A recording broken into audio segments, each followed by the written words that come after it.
Hola, ¿cómo les va? Bueno, este video está destinado a los estudiantes de la materia Pedagogía, correspondiente al primer año del profesorado de Educación Secundaria en Lengua y Literatura del Instituto Superior de Formación Docente y Técnico número 125.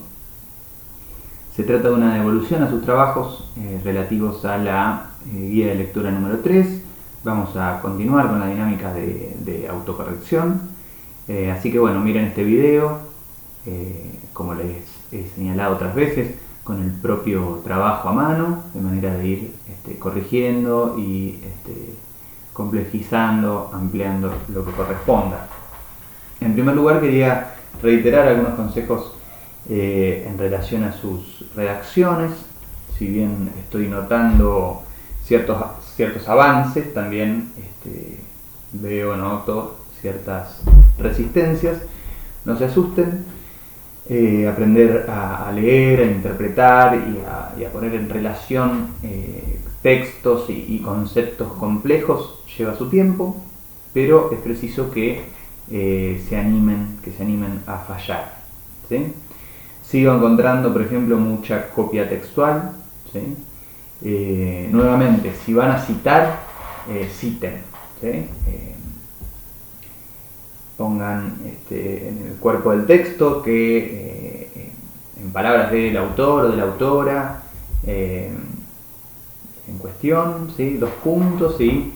Y se puede, por supuesto, retomar alguna frase textual, ¿sí? Pero tanto mejor si parafrasean, es decir, si escriben con sus propias palabras, reponen con sus propias palabras aquello que les resulta relevante de lo que dice el autor o autora que están comentando.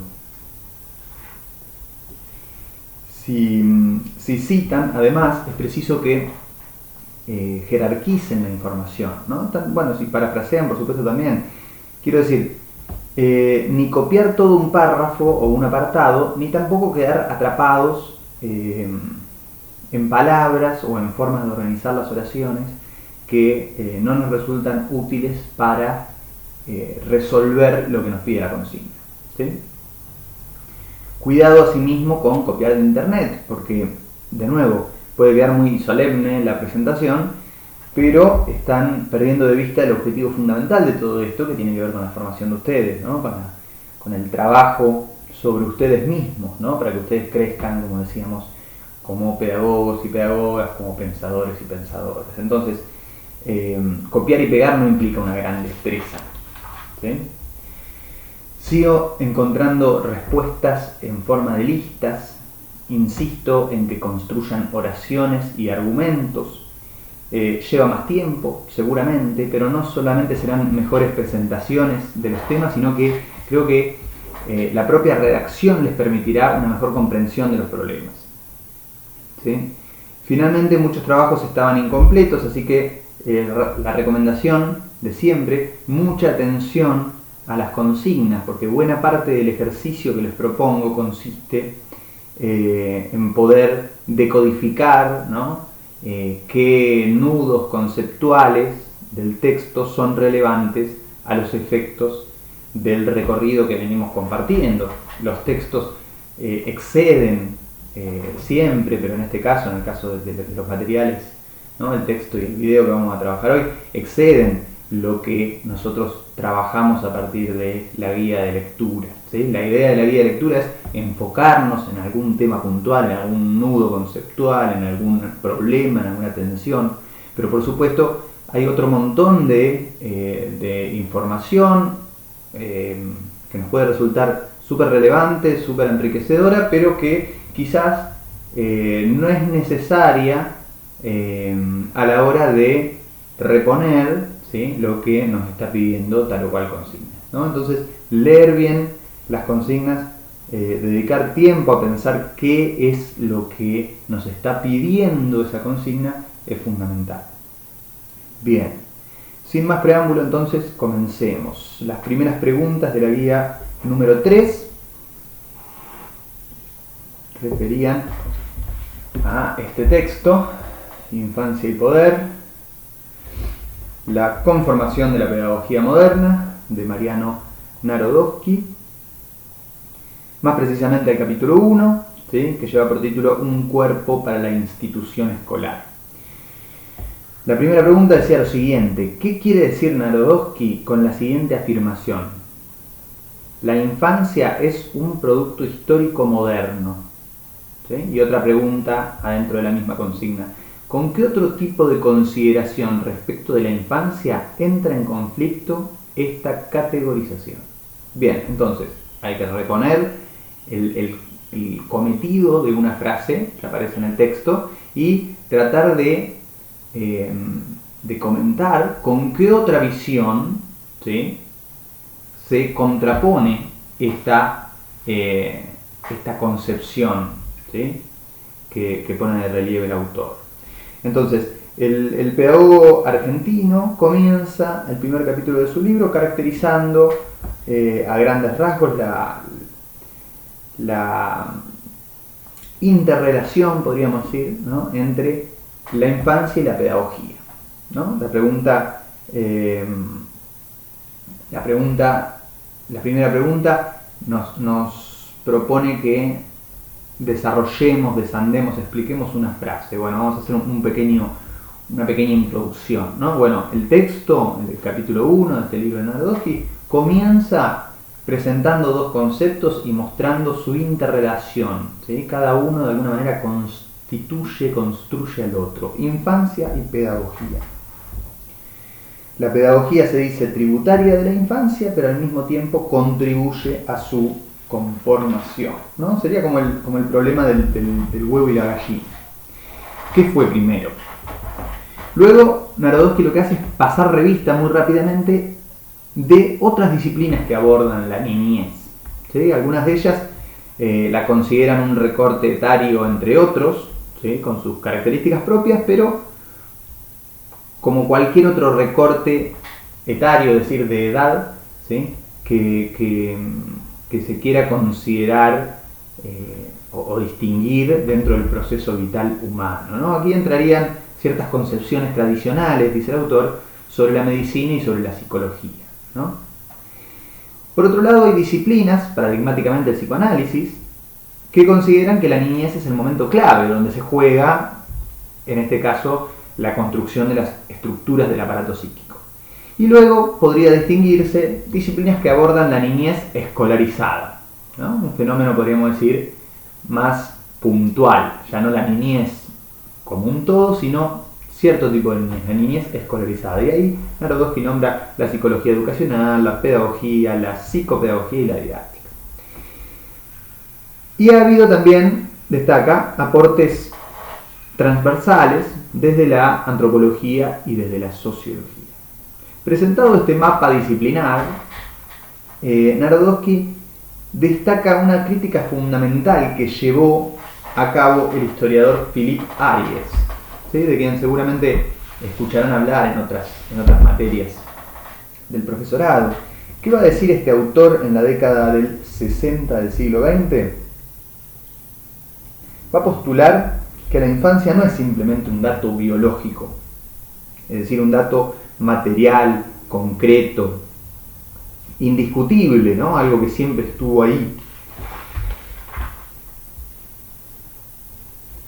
Es, como decíamos, una visión crítica, en primer lugar, de las visiones tradicionales de la medicina y la psicología, pero también es una visión crítica de algo que suponían hasta ese momento el resto de las disciplinas que mencionamos, y en particular la pedagogía, ¿no? Ariès postula entonces la invención de la infancia. La infancia no sería solo un recorte etario, sino también y fundamentalmente lo que la sociedad hace con eso que se percibe como un dato evidente, como un hecho dado. En este sentido, la infancia es histórica, es decir, que está expuesta al cambio porque es una construcción social, ¿sí?, y una construcción reciente, además. Es una construcción que se da en la modernidad europea, ¿no?, ese momento histórico sobre el que estuvimos trabajando y en el que se dan una serie de transformaciones muy profundas. Entonces, la infancia como la conocemos hoy, ¿sí?, o para evitar equívocos, lo que Philippe Ariès llama el sentimiento de infancia, es una construcción social reciente, moderna, y que está estrechamente ligada con el surgimiento y la expansión de otra novedad de la modernidad, que ya relevamos de la mano de Pinot, de Pablo Pinot, que es la escolarización.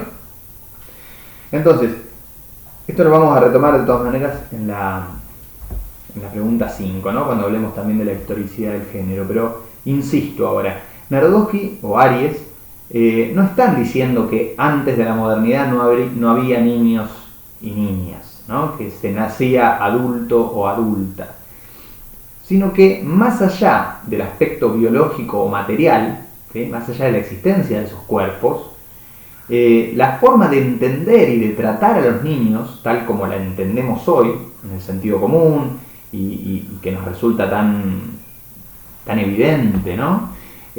Bueno, no siempre fue así, y de hecho es como la conocemos desde hace bastante poco. Podría, por supuesto, complejizarse este problema. El problema de la relación entre la naturaleza y la cultura, ¿no? Se puede acceder a la naturaleza en sí misma. Se puede caracterizar al hombre, o mejor dicho, al ser humano, en su estado de naturaleza. ¿O es imposible? ¿No son la palabra naturaleza, así como la palabra cultura, justamente palabras dentro de un lenguaje, dentro de una comunidad, lo que es decir, dentro de una cultura? ¿Es cierto eso de que la naturaleza es lo inmodificable y la cultura, ¿sí?, es el ámbito de las decisiones, el ámbito de la libertad?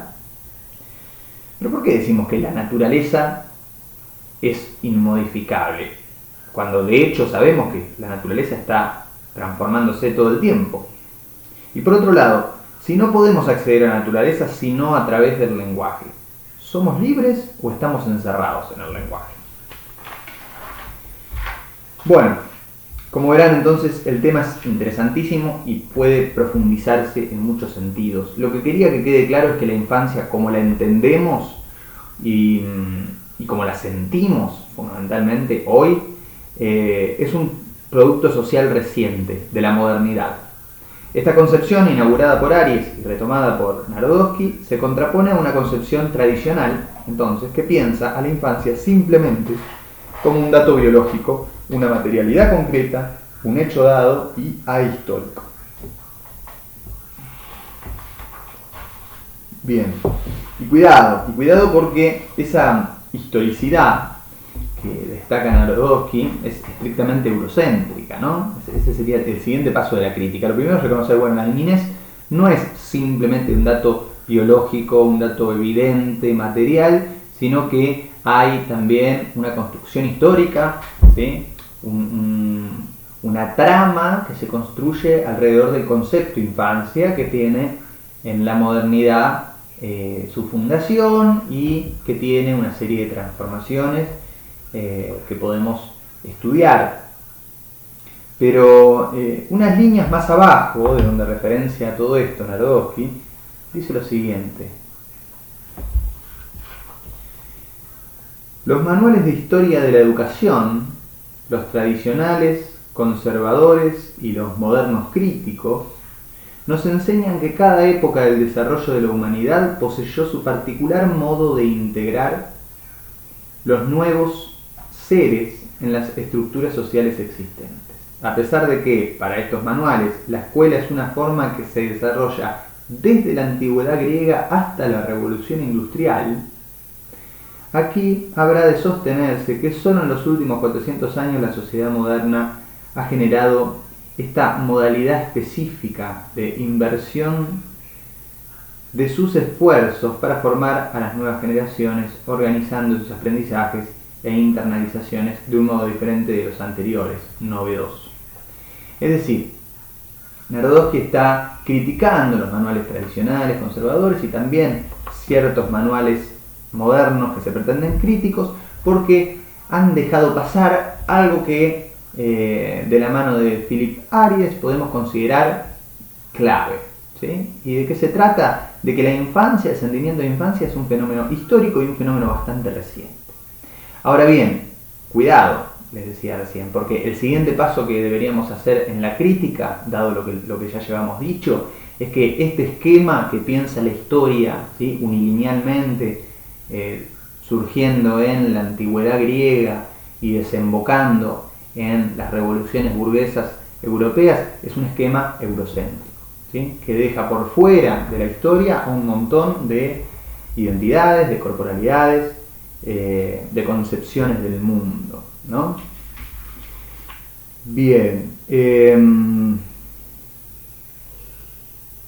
ya hemos señalado, por otra parte, con Pinot, de la mano de Pinot, que la escuela no era una institución destinada a triunfar, ¿no?, sino que era una posibilidad, entre otras, que logró devenir, llegar a ser hegemónica, ¿no? Y ahora que digo hegemónica, quería contarles, retomar algo que le dije el otro día a uno de ustedes por mensajería privada. Nahuel Crespo me hacía una consulta respecto de la pregunta 4 de la guía de lectura número 4, una pregunta que tenía que ver con un texto de Inés Dussel sobre por qué la pedagogía positivista no resultó hegemónica. Y yo creo que la consulta venía a cuento de este concepto, ¿no?, que no estaría de más introducirlo, porque es un concepto que nos puede resultar muy útil. Así que les quería compartir la respuesta que le di al compañero para que incorporemos entonces este importante concepto de la tradición marxista, que es hegemonía. El revolucionario ruso Lenin utilizaba esta palabra para referenciar el proceso de dirección política de un sector sobre los demás, ¿no? Puntualmente en sus reflexiones, él insistía en la necesidad de que, a partir de la revolución bolchevique, el proletariado, ¿sí?, dirigiera políticamente, ¿sí?, a otros sectores marginados de la Rusia zarista prerevolucionaria, es decir, que los obreros dirigiesen a sectores como el campesinado. El intelectual italiano Antonio Gramsci retoma y le da un amplio tratamiento al concepto hegemonía, pensándolo no solamente en el ámbito político, sino también en el ámbito cultural e ideológico.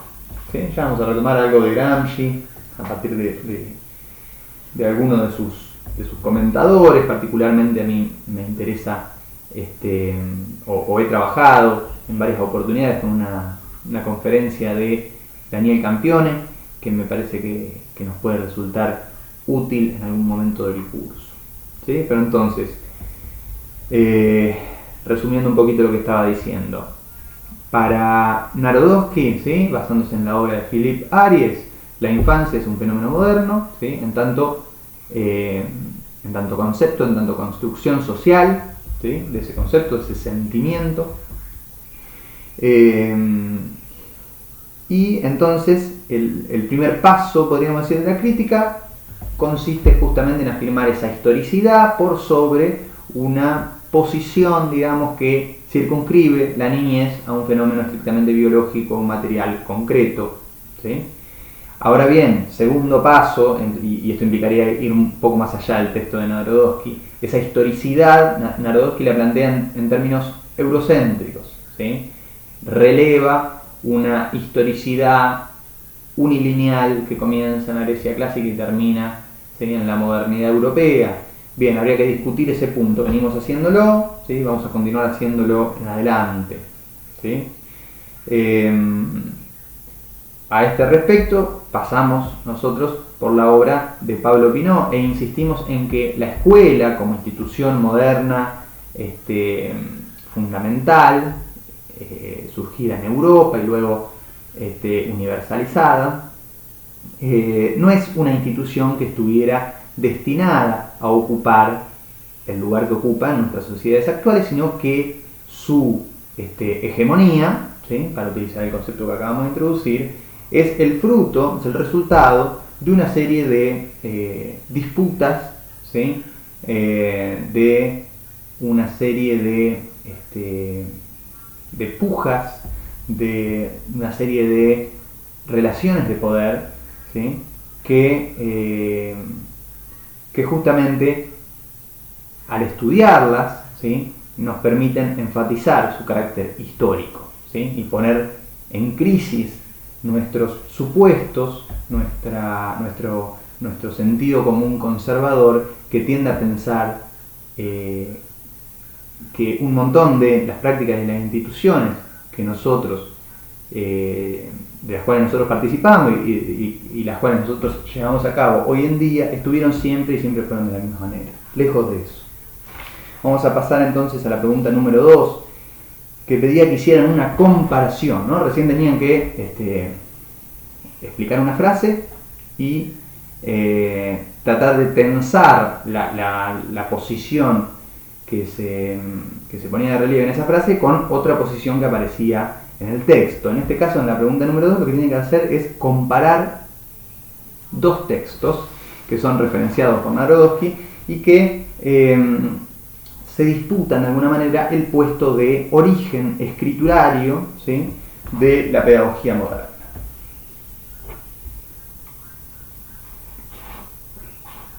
Me refiero a Comenius, ¿sí?, que es el nombre coloquial de la didáctica magna del teólogo Jan Amos Komensky, y por otro lado el Emilio, que es un texto del filósofo ilustrado Jean-Jacques Rousseau.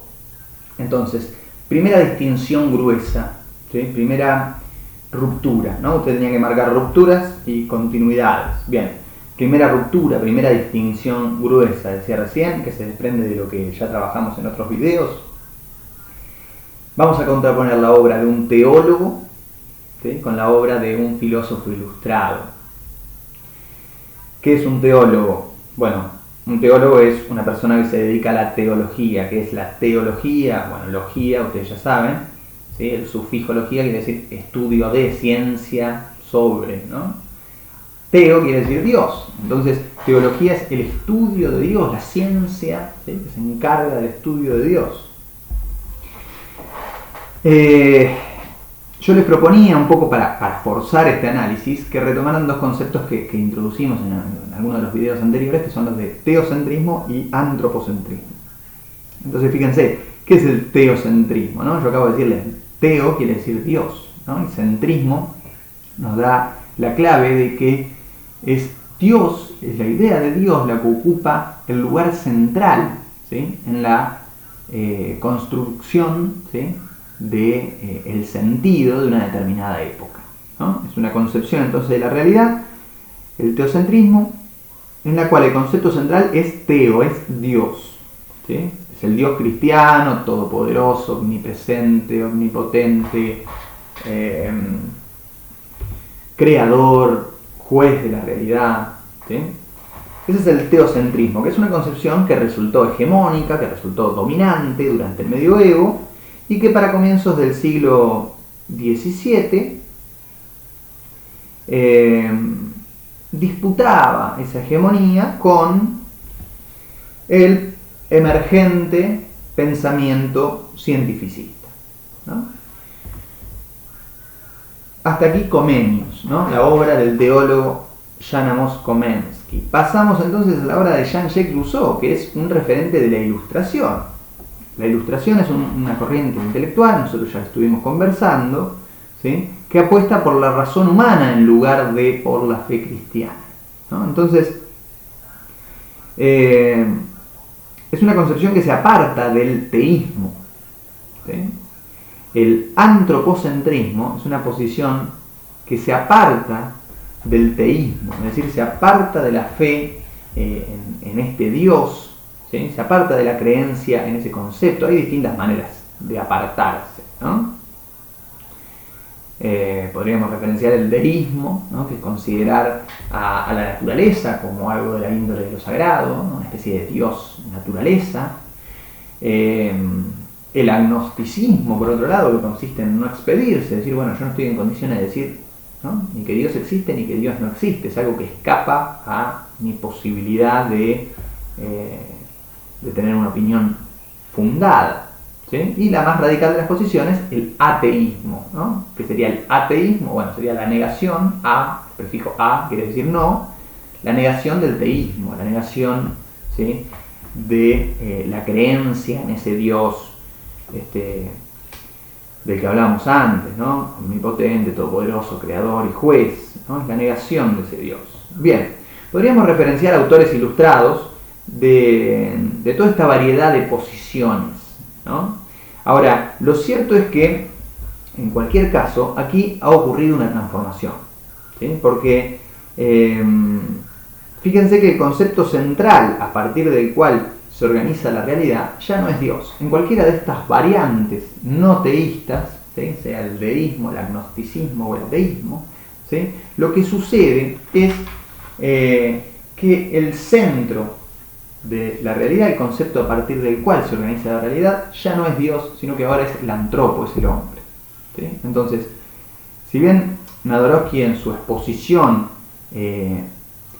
no reconstruye a los autores en orden cronológico, sino que es inverso, ¿no? Y comienza hablando de Rousseau y luego se retrotrae a ese antecedente que algunos pedagogos leen en la obra de Comenius.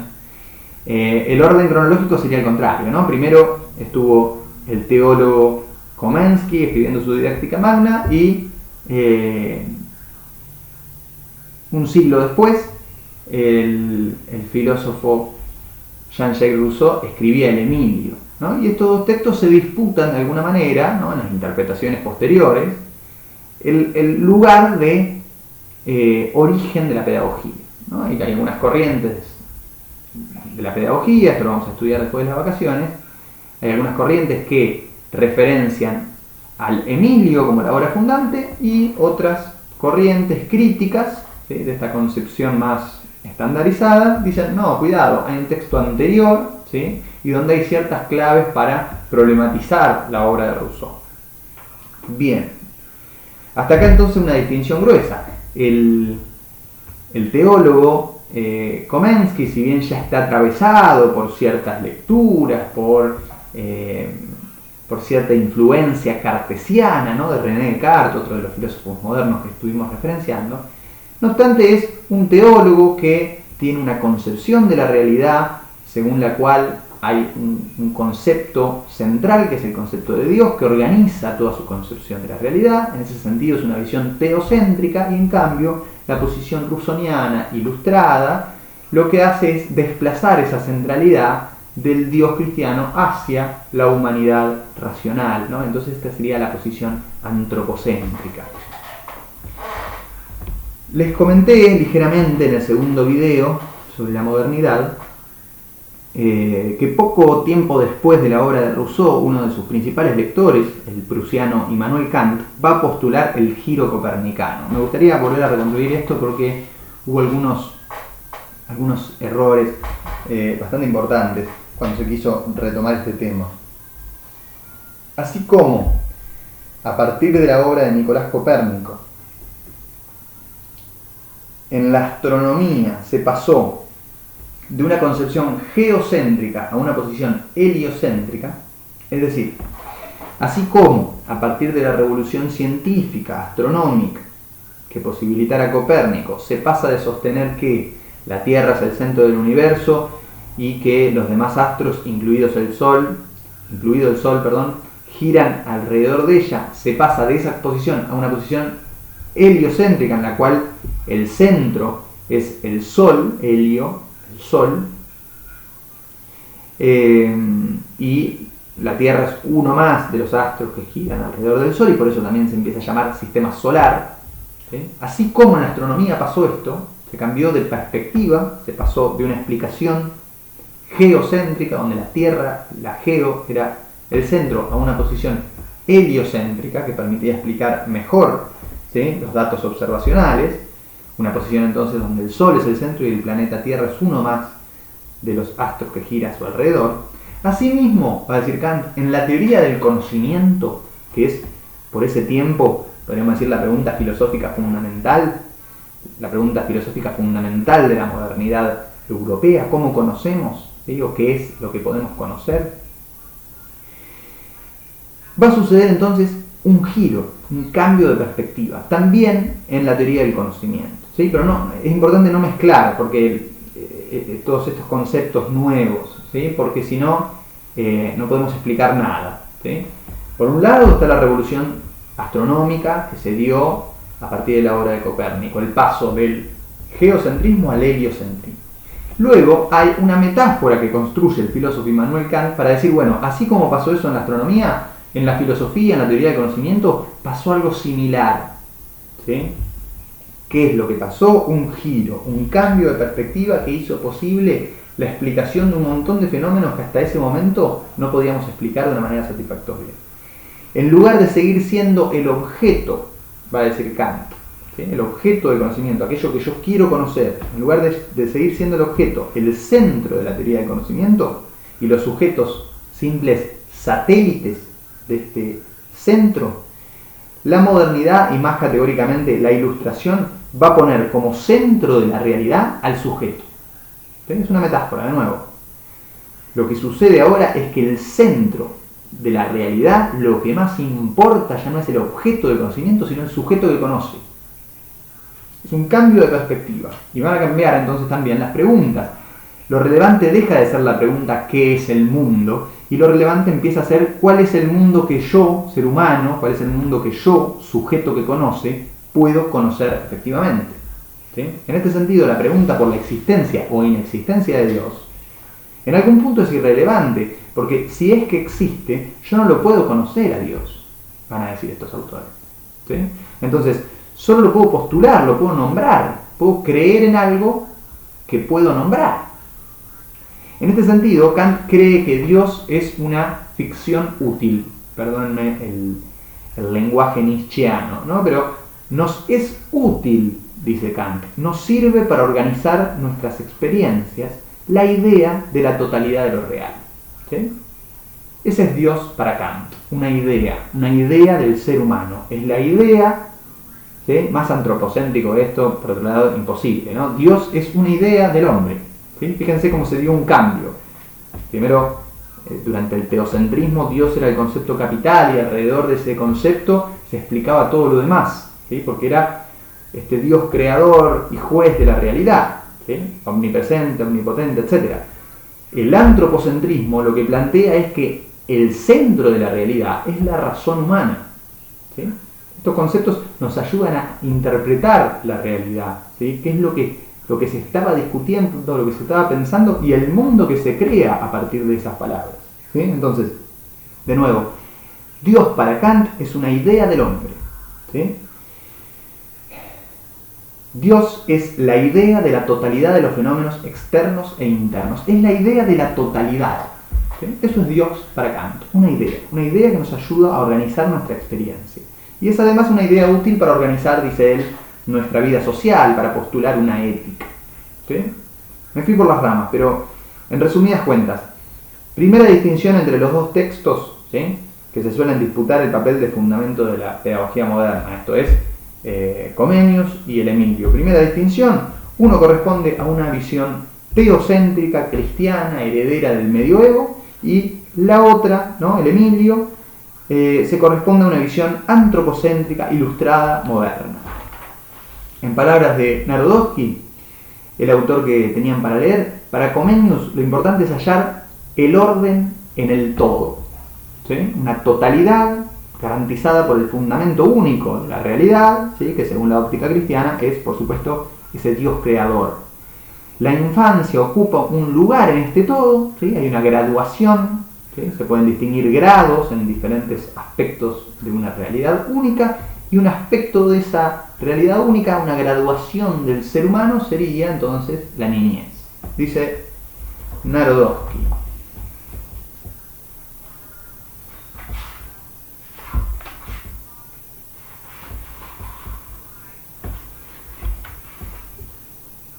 Si el punto final es el hombre formado y preparado para la vida eterna, el hombre completo y complejo, punto final de la secuencia, deberá existir un punto inicial, incompleto y básico.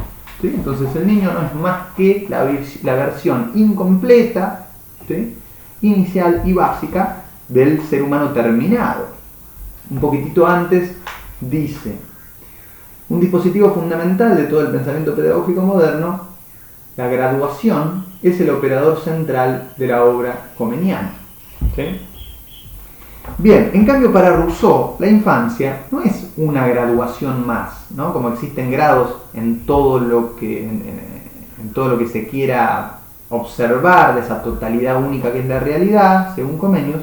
No, para Rousseau la infancia es típicamente humana, ¿sí? Y no es un grado indispensable de todo ser vivo o un grado indispensable de cualquier porción del mundo, ¿sí? Un grado, como decíamos recién, incompleto, inicial y básico. Y la característica fundamental que señala Rousseau para destacar el carácter humano de la infancia, ¿sí? Del antropocentrismo de la infancia, es la dependencia del mundo adulto, ¿no? Esto lo vamos a retomar en la pregunta 3.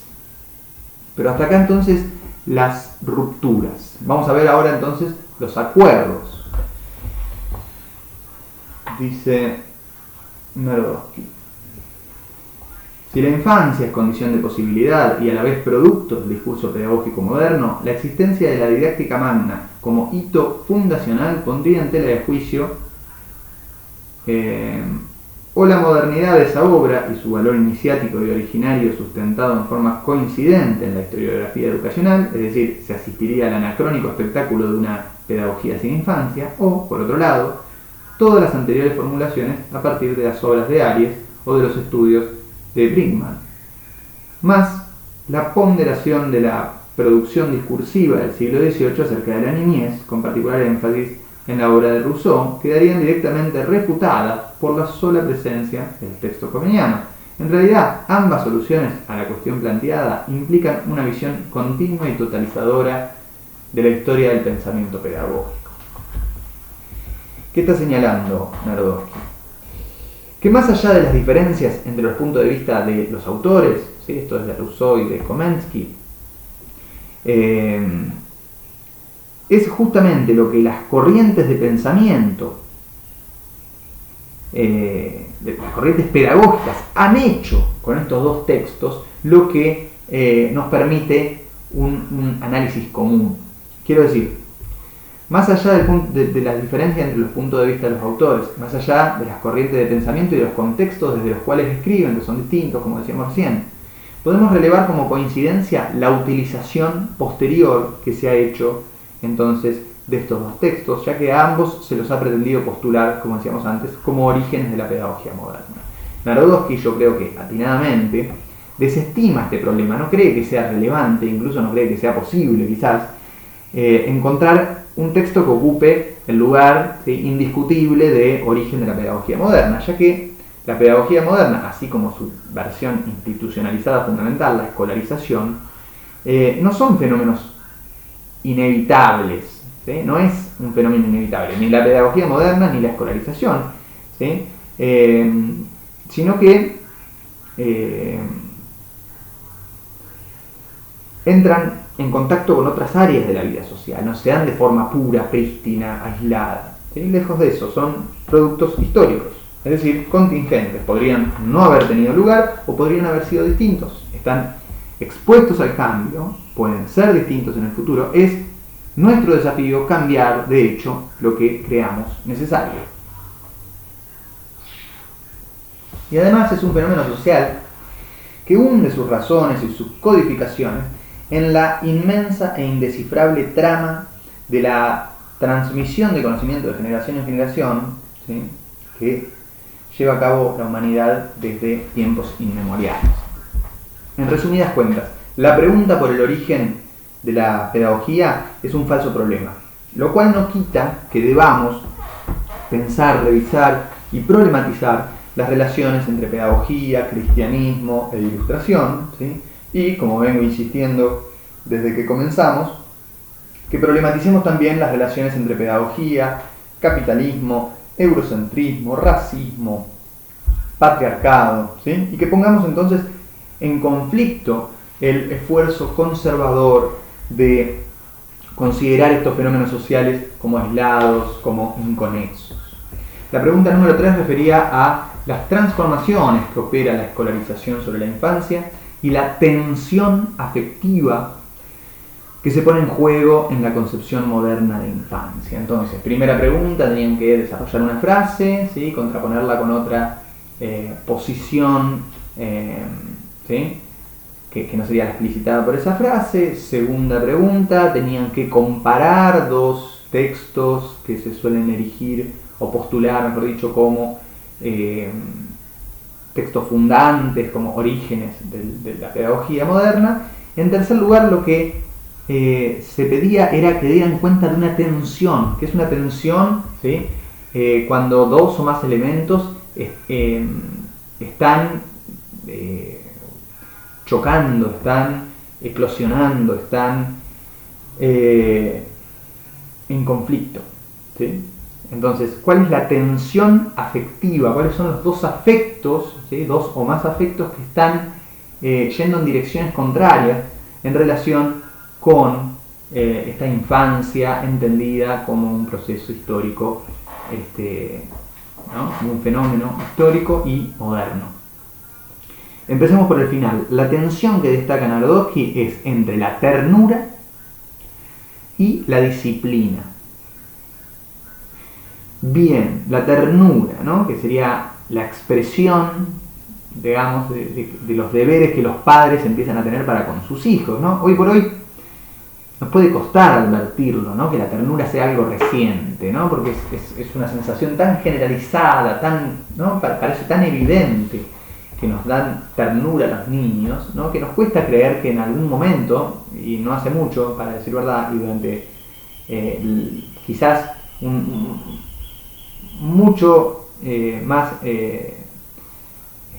durante mucho más tiempo, quiero decir, esta sensación, este sentimiento no fuera algo común.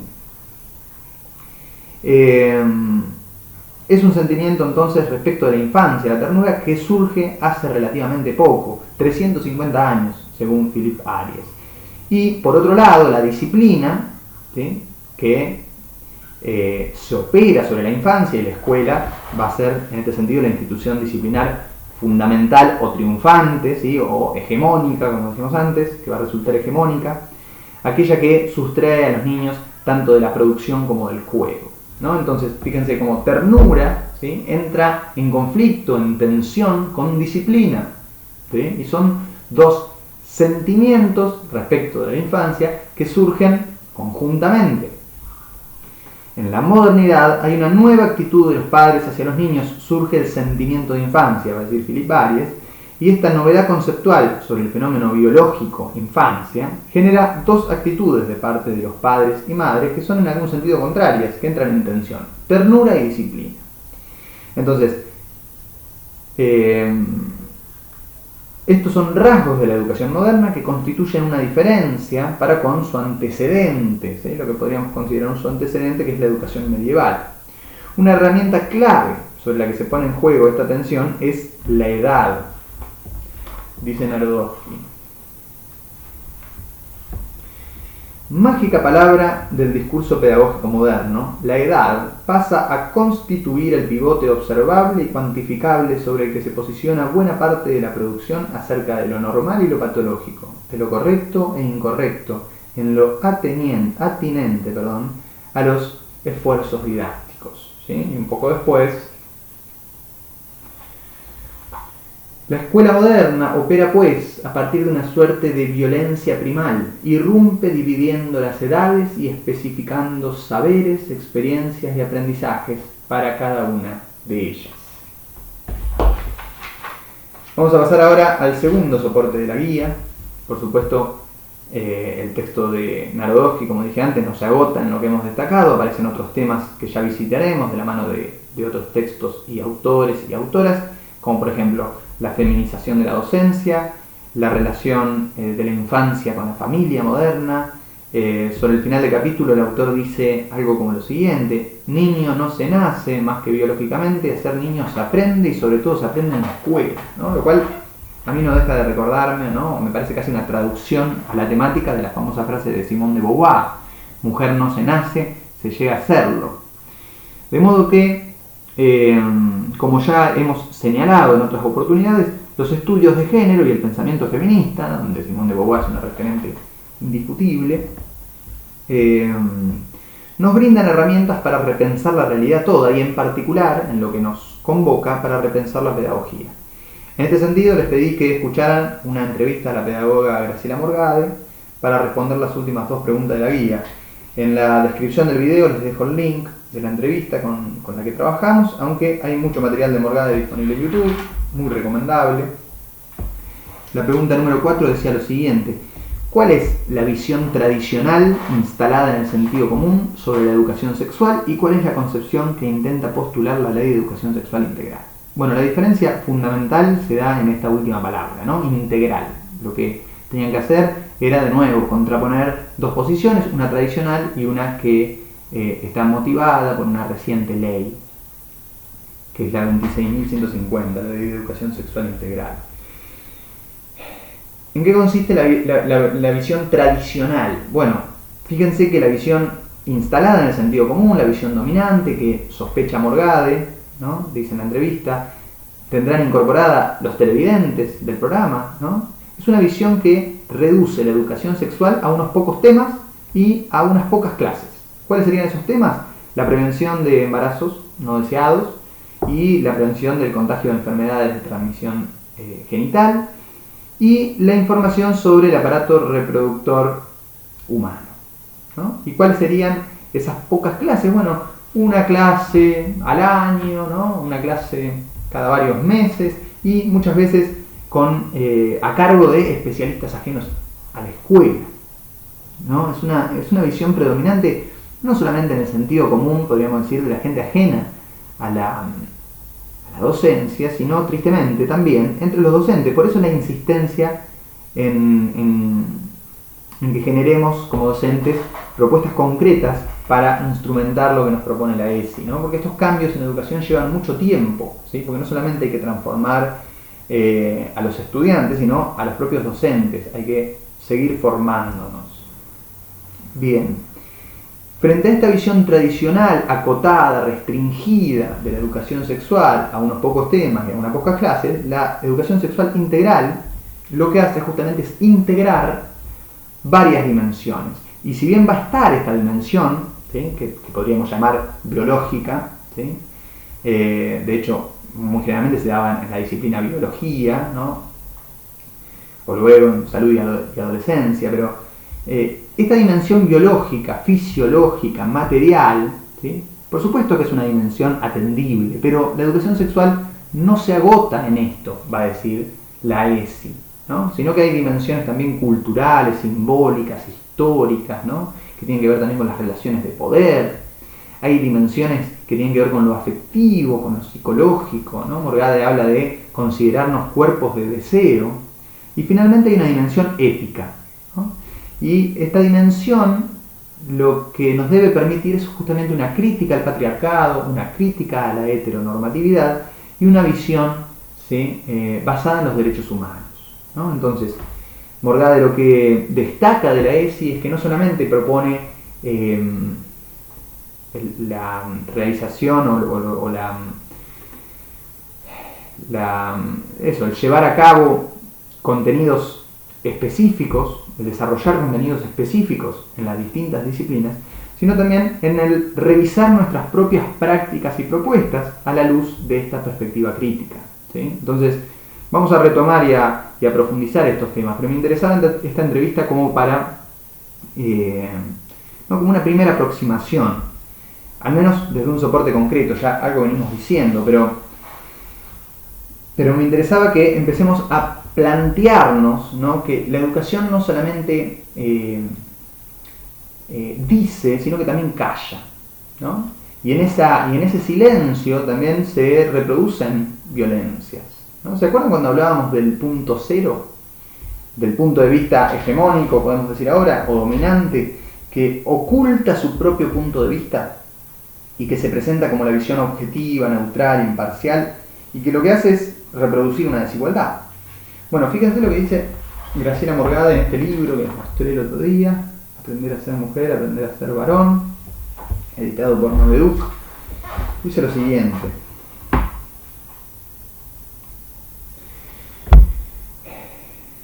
el saber pedagógico ayuda a reconocer procesos educativos que generalmente se producen más por omisión que por una acción intencional.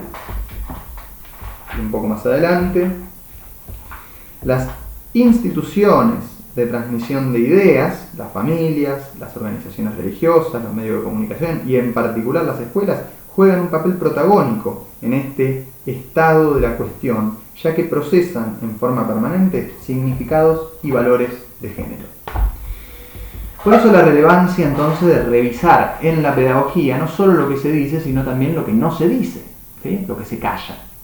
Y en segundo lugar, advertir que la escuela como institución se entrama con otras instituciones y prácticas, ¿sí? Religiones, medios de comunicación, estructuras familiares, destaca Morgade, ¿no? Que también se expiden sobre estos temas y generan o reproducen prejuicios, estereotipos, dolor, violencia. La pregunta número 5, última de la guía, los invitaba a relacionar el texto de Narodowski con la entrevista a Morgade. La pregunta era la siguiente: ¿cómo relacionarías la historicidad de la niñez de la que habla Narodowski con la historicidad del género de la que habla Morgade? La clave está justamente en la distinción que referíamos hace unos minutos entre el aspecto material o biológico y el elemento simbólico con el que se interpreta esa materialidad, ¿sí?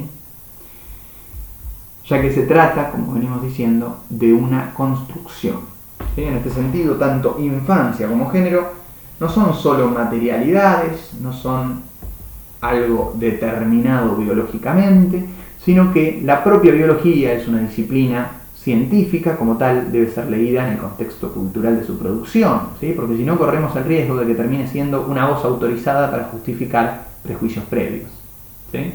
En este sentido creo que la ley de matrimonio igualitario, la ley de identidad de género, la ESI, asimismo, la ley de educación sexual integral, entre otras, son expresiones concretas del derecho positivo de nuestro país, así como, en términos más generales, los movimientos feministas y actuales, ¿no? y las disidencias que confluyen en el colectivo LGTTIBQ, ¿sí? Han puesto en crisis una idea muy instalada, ¿sí? Particularmente a partir de la década del 70, que es la distinción entre sexo y género, ¿no? Sexo como la dimensión biológica, que se presenta como inmodificable y binaria, ¿no? Distinguiendo varones y mujeres, y por otro lado el género como un terreno de múltiples posibilidades sobre qué hacer a partir de esas dos posiciones básicas iniciales, ¿no? Frente a este esquema, ¿no? Esta distinción entre sexo y género,